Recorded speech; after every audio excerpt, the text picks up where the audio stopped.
Brr, I think it's starting to snow. Let's get inside for story time. Come on, let's go. I'm so glad you could make it to story time.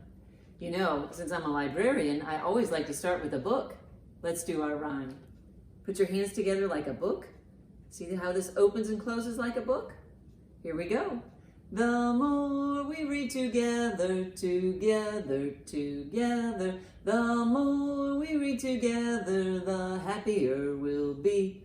Read big books and small books and short books and tall books. The more we read together, the happier we'll be. Great job.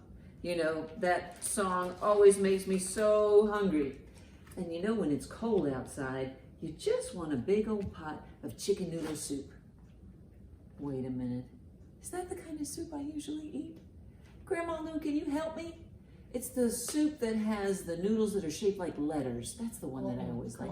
Alphabet soup. Alphabet soup. Why do I forget that every single time? Oh, let's do our rhyme and see what the letters are. It goes like this.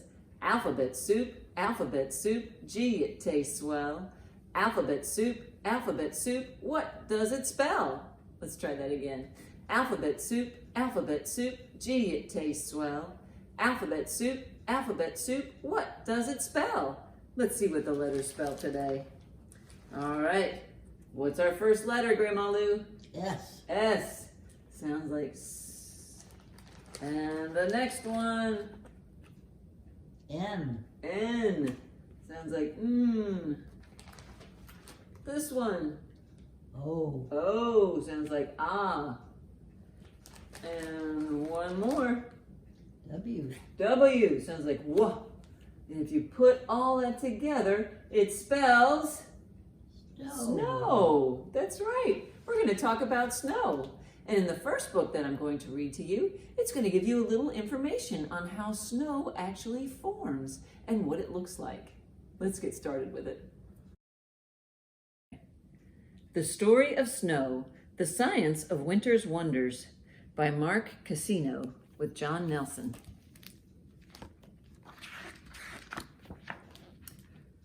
Our story starts on a winter day, high up in the sky in a cloud that is very, very cold. This is the story of snow. Snow begins with a speck. It might be some soot from a volcano or fire, or pollen from a flower, or salt left over from the ocean, a particle of soil, or even bacteria from plant leaves. They can all turn into snow. The speck becomes the center of a snow crystal. You can see it here, where it starts to develop till it becomes a snow crystal.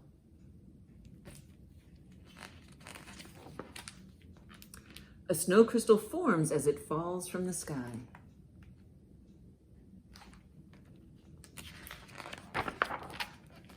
Snow crystals can be stars. They're so pretty.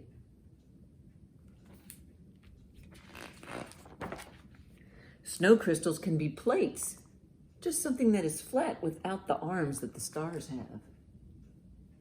You can see on here some pictures of some real ones.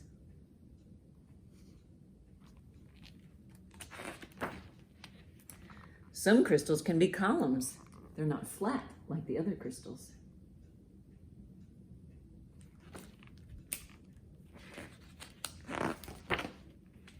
Six is the magic number for snow crystals.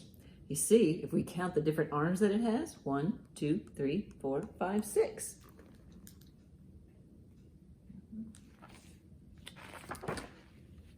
Snow crystals are rarely perfect. Let's see if we can find some things that are just a little bit off on each snowflake here. Look at this one. It's so beautiful, but this arm is just a little bit longer. How about this one? Oh, I see it. This one's a little longer. On this one, that one's a little longer.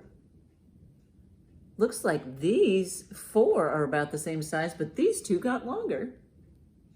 And this has a really long one too. It's not perfect, but it's beautiful. A snow crystal can be a twin.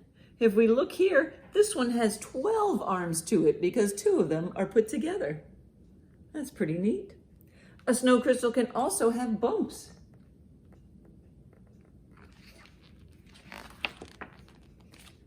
Many snow crystals make one snowflake. These are several put together.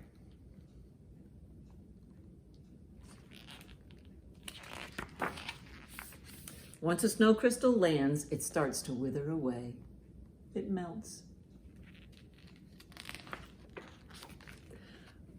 Are no two snowflakes alike? No. Just like each person isn't exactly alike, even though we're all people, the snowflakes aren't exactly alike either. They're all snowflakes, but they're all just a little bit different. And that's the end. In our book, we learned that a snowflake usually has 6 sides. Something like this. 1, 2, 3, 4, 5, 6. Let's do a rhyme about our snowflakes. One little snowflake with nothing to do, along came another, then there were 2.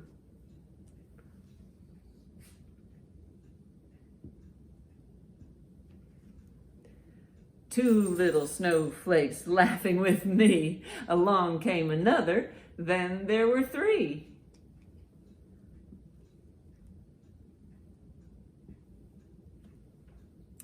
Three little snowflakes looking for some more, along came another, then there were 4. 4 little snowflakes dancing a jive, along came another, then there were 5.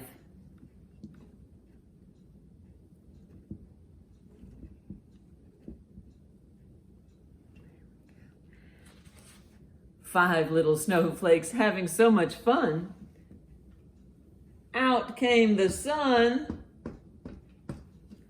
And then there were none. What happened to all the snowflakes when the sun came out? They all melted, didn't they? Great job. No Two Alike by Keith Baker. We read in the other story how no two snowflakes are alike. I think this book tells us that too. No two snowflakes are alike. What beautiful pictures. Almost,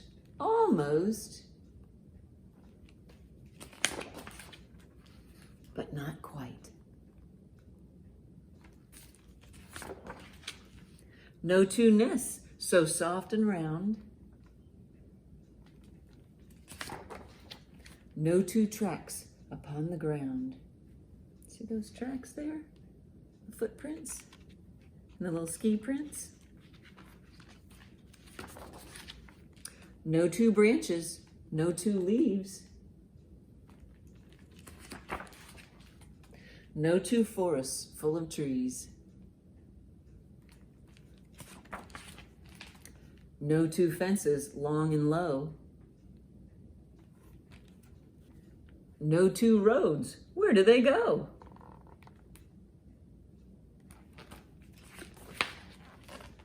No two bridges, wood or stone.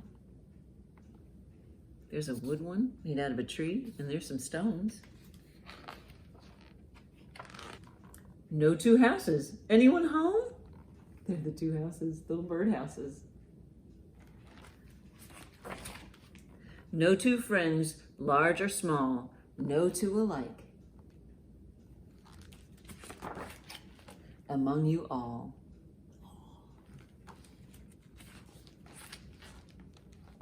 Are we the same? Just alike? They look alike, don't they, those birds? Almost, but not quite. I love that story. There's such beautiful pictures in there. And just like the snowflakes, no two are alike, like I was saying before, none of us are exactly alike either, but all beautiful in our own way. Now, let's be snowflakes. Are you ready? Snowflake, snowflake, turn around. Snowflake, snowflake, touch the ground. Snowflake, snowflake, touch my nose. Snowflake, snowflake, touch my toes. Snowflake, snowflake, touch my ear, then my knees. Snowflake, I'm about to freeze. Snowflake, snowflake, twirl around. Snowflake, snowflake, sit down. A Big Bed for Little Snow by Grace Lynn.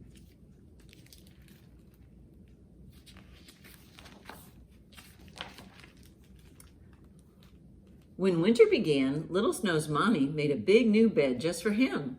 Now you have warm feathers to sleep on, Mommy said. Then she looked at her little boy. Remember, Little Snow, this bed is for sleeping, not jumping. Little Snow grinned and nodded.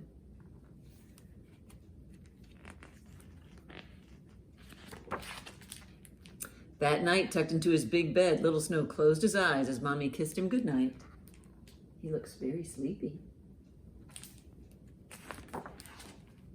Thump, thump, thump. Little Snow listened to his mommy's footsteps as they faded away. Finally, it was quiet. Little Snow opened his eyes. What do you think he's going to do? Let's see. He rolled off his bed and looked at it. His new bed was so puffy and big and bouncy.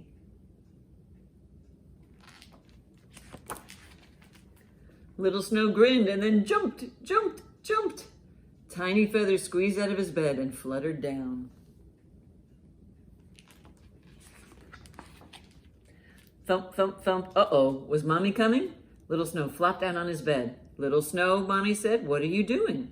Nothing, Little Snow said, and he put his head back down on his big bed. In the morning, when Little Snow woke up, he listened for his mommy's footsteps.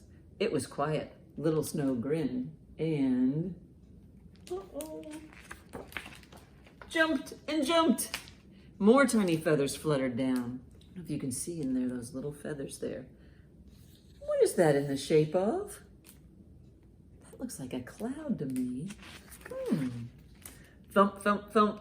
Uh-oh, was Mommy coming? Little Snow flopped down on his bed.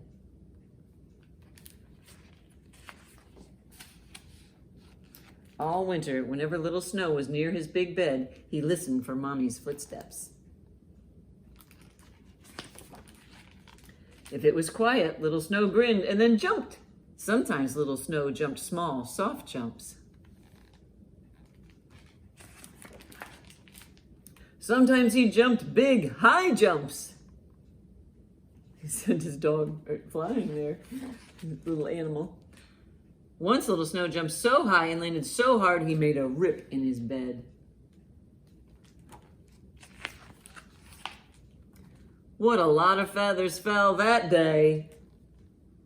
When he jumps, look what's happening. It's making it snow.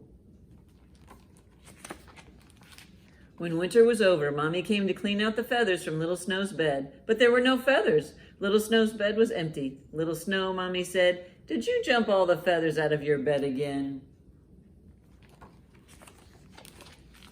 Yes, Little Snow said, but he grinned. Aren't you glad? Now all we have to do is fill it again next winter. And that's the end of the story.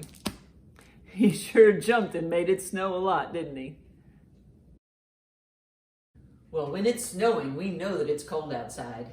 Are you ready to do a rhyme about putting on the right clothes for when we go out in the snow? Let's do it. Here we go, Looby-Loo. Here we go, Looby-Light. Here we go, Looby-Loo. All on a Saturday night. Okay, put your mittens on. I put my mittens in. I take my mittens out. I give my mittens a shake, shake, shake, and turn myself about. Here we go, Looby-Loo. Here we go, Looby-Light. Here we go, Looby-Loo. On a Saturday night. Put your hat on. I put my hat in. I take my hat out. I give my hat a shake, shake, shake, and turn myself about. Oh, here we go, Looby-Loo. Here we go, Looby-Light. Here we go, Looby-Loo. All on a Saturday night. Can you put your boots on? Oh, yeah. Get them on. I put my boots in. I take my boots out. I give my boots a shake, shake, shake, and turn myself about. Here we go, Looby-Loo. Here we go, Looby-Light. Here we go, Looby-Loo. all on a Saturday night. Great job, everybody. Well, when it's snowing, it gets cold, and you've got to wear warm clothes. How about a hat like this? On this post, I have a link to a template to make a hat, and you can just add some cotton balls and color it all in and make it look pretty. I hope you enjoyed the story time. I'm so glad you joined me. Let it snow.